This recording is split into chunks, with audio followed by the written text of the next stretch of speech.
大家好，我係主持人子晴。呢週法庭重點新聞有：香港記者協會前主席陳朗昇喺2022年採訪期間，拒絕向在場警員出示身份證，被控阻差辦公，經法庭審訊罪成，判囚5日。陳不服就定罪及刑期上訴，上訴法院駁回上訴及維持原判。陳朗昇需即時入獄。另外，有升降機大王之稱嘅騎士集團創辦人周奕興喺2018年逝世，遺囑將佢與妻子全數股份交俾第5同第6女為執行人。長女入稟法庭要求頒令該遺囑無效。爭產案日前開始預期20天嘅聆訊。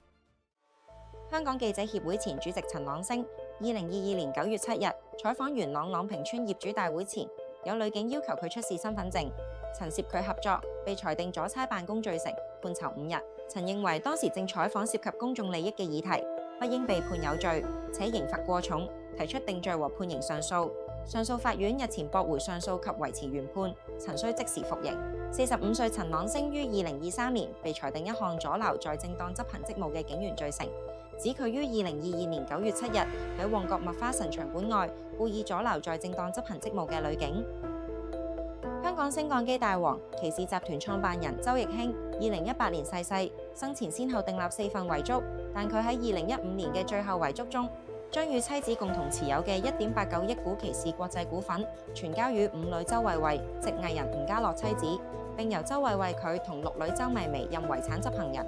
長女周莉莉指父親遺願係成立家族信託全數託管騎士股份，而非將股權遺贈予單一名子女，質疑父親訂立最後遺囑時不知情或冇精神行為能力，要求法庭頒令該遺囑無效，並應以2009年遺囑作準。案件喺26日於高等法院開審，預計審訊會超過20日。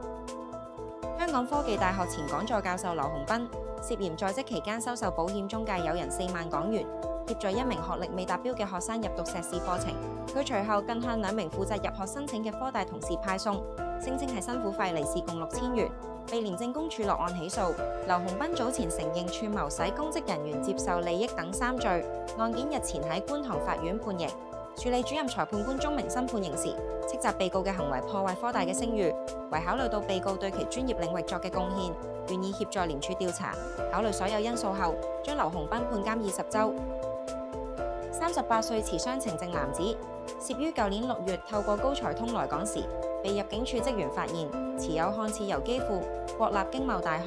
香港校區發出嘅虛假學歷文件副本，經教育局調查後發現，該學校從未在本港註冊，將被告拘捕並起訴。涉案男子早前否認管有虛假文書罪受審，日前喺西九龍裁判法院獲裁定罪名不成立。裁判官裁決時指，根據終審法院對虛假文書中虛假嘅詮釋，即使被告嘅學歷文件副本內容屬虛假，但未能證明文件簽署人嘅身份、權限及訂立文件日期等為虛假，呢就唔屬於製作上嘅虛假，不符合虛假文書嘅詮釋，所以不足以定罪。